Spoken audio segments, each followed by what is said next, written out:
Magandang araw mga kaibigan. Gusto ko munang pasalamatan ang aking kaibigang, dalawa kong kaibigang researcher, subscriber researcher, si Eudora at saka si Chris Torres. Salamat sa pagpapadala nyo sa akin ng mga post, videos, articles. Kaya makagawa ko ng maraming reaction vlogs.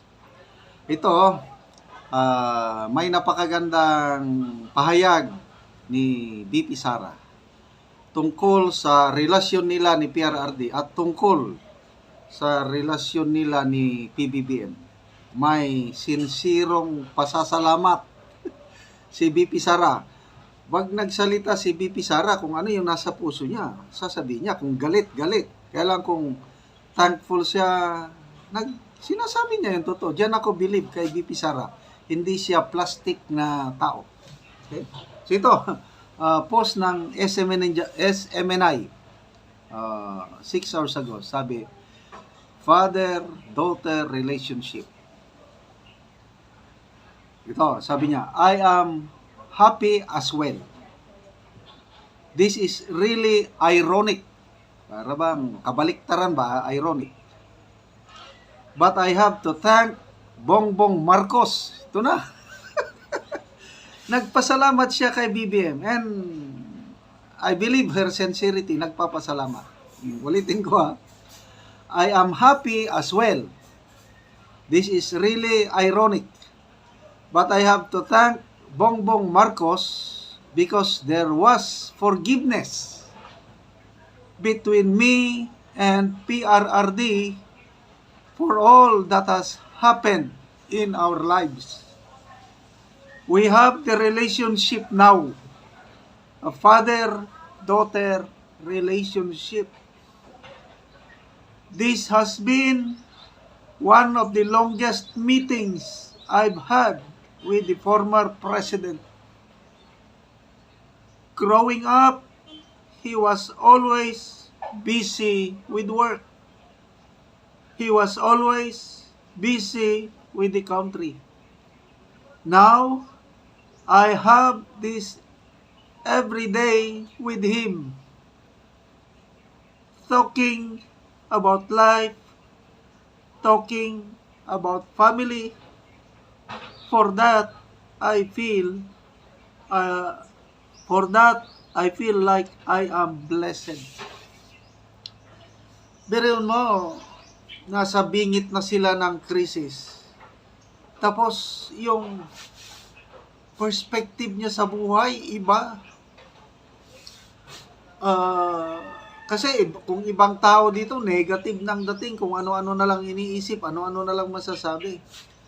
But coming from the heart and mouth of the Vice President, napakaganda po. We should learn lessons from the Duterte family. Una, hindi maikaila nung una, parang hindi, sabi niya, hindi kami masyadong nag-uusap. Sabi niya noon nung hindi pa nakakulong si PRRD sa ICC, inaamin niya na hindi sila masyadong nag-uusap. Bakit? Kasi nga, busy ang presidente. So, yun. Ngayon, meron na silang father and daughter relationship. Wow! Kaya tama yung verse sa Bible, Romans 8:28, for all things work together for good to those who love God, to those who are called according to His purpose. Ito na yung mga purpose ng Panginoon, bakit inalaw niya ito sa buhay ng mga Dutertes. And of course, sa atin, as a country. Dito ko mas lalo kong nakilala si PRRD ngayon. Kasi yung sa interview ni Maharlika kay Ma'am Hanilet Abansenya, tanong, kumusta ang presidente? He's in good spirits. Maganda ang kanyang pananaw sa buhay. Kinote pa nga niya, kinote daw ni PRRD yung Salmo 91 verse 8, yung 7 and 8 naman. Sa 91, ito yung protection psalm. Verse 7 is, makikita mo, 1,000 may fall on your side, hundreds on your left and side, but you will just witness ang pagkasira ng mga wicked. Kaya dito ko nakita ang ating Pangulong Duterte, Tatay Digong, kahit palamura siya kung ano, kailang ano lang sa ano lang yun, but his heart is puno ng pagmamahal. At itong kalagayan niya ngayon is sinorender niya na sa Panginoon. At ito na nga ang ganda ng, kasi he has all the time to talk to his daughter. Kaya maligaya si BP Sara, nag-uusap na sila na bagay na hindi nangyari nung hindi pa siya nakakulong. Oh, so I am blessed, sabi niya. Na-restore yung relationship nilang mag-ama, and for that, sabi niya, pasalamatan ko si Bongbong Marcos. Yun po ang dahilan bakit niya pinasalamatan. This is really ironic. I have to thank Bongbong Marcos. So iba talaga ang pananaw. Ito ang kailangan nating leader. Okay, so magbasa tayo ng mga comments. Mari Chi. The good thing about BP Sara, she is very natural, no drama, walang pretending. Yun nga. Mary Glenn Aracha, what a very positive vibes, BP Inday Sara. Keep it up. God bless you more. Rogeline Batuampo, in the midst of difficulties and challenges, we found blessings. Correct.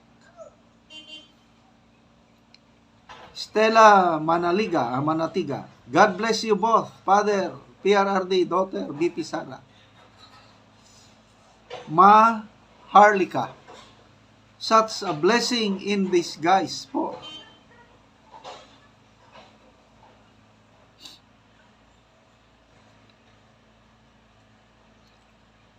So ano kayang reaksyon dito ni Auntie Claire Castro? Sigurado, tatanungin ito sa press briefing na naman. Ma'am, anong masasabi mo sa pagpapasalamat ni BP Sara kay Bongbong Marcos? Ano kayang isasagot ni Claire Castro dito? Ano ba? Ang gaganda mga comments. So, mga kaibigan, lahat tayo dadaan ng mga ganitong unforeseen na pagsubok. Gayahin po natin ang Tatay Digong at BP Sara. They say positive things in all things in their lives. Again, Romans 8:28, for all things, God works for the good of those who love Him, to those who are called according to His purpose. Okay. Salamat mga kaibigan sa inyong pagsubaybay sa ating channel. Nakakatulong kayo sa Tribong Talandig dahil ang sweldo natin is tinutulong natin sa tribo sa Bukidnon. Maliban sa housing project natin sa kanila, meron din tayong livelihood project. Nagpapatanim tayo ngayon ng saging lakatan. Okay. Panoorin nyo ang video na ito. Anak ko, saging lakatan ni Manoy Rodney ug karon ato siyang bisitaon. Mayong buntag Manoy. Mayong buntag. Gaunsa man ka diya Manoy? Magabuno lagi. Gabuno ka. Unsa man na siya nga abono man imong giabono? Dopos og sulfate og kuan 14. 14. Tulo ka klase. Tulo ka klase ni. Oo. So pila ni Manoy kapunuan imong saging lakatan nga nauna? 20. 20 mo na ni siya. 20 mo na ni. Oo. Si kambat ka Manoy. Kasi kambats na ni. Oo. So mo na ni ang unang tanom ni Manoy. Rodney nga saging lakatan. So 20 daw ni kapunuan.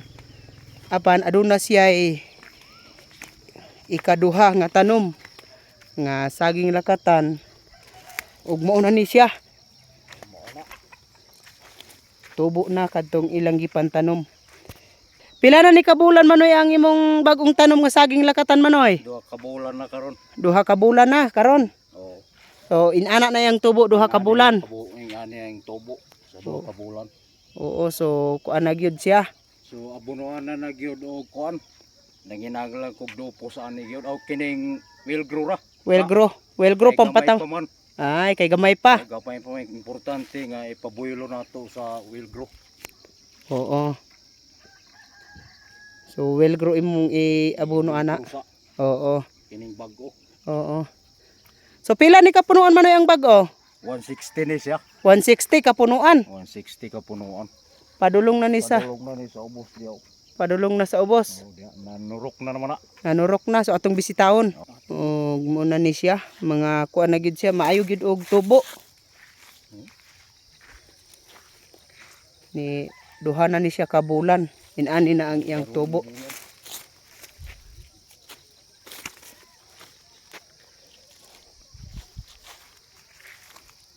So dagan-dagan gid Manoy. Unsa ang imong ikasulti Manoy sa padayon, sa pagpananom, sa pag-abono, sa pagsuporta sa saging sa uban pa nga magamit nato? Padayon gyud sa pagsuporta gyud o gilabi na padayon sa pagtanom. Kay para gyud nga magmalambuon gyud ang among pangabuhian karon. So dakong pasalamat namo sa Ginoo nga siya mohatag gyud sa amo og pangabuhian gyud. Sama sa pagpananom og saging gikan sa sayotian hangtod karon saging na sad. So dakong salamat sa Ginoo gyud ug hilabi na ang nagtan-aw sa YouTube karon, salamat kay gyud ang nagsuporta sa amo karon. Dakong salamat. Sige Manoy, salamat po.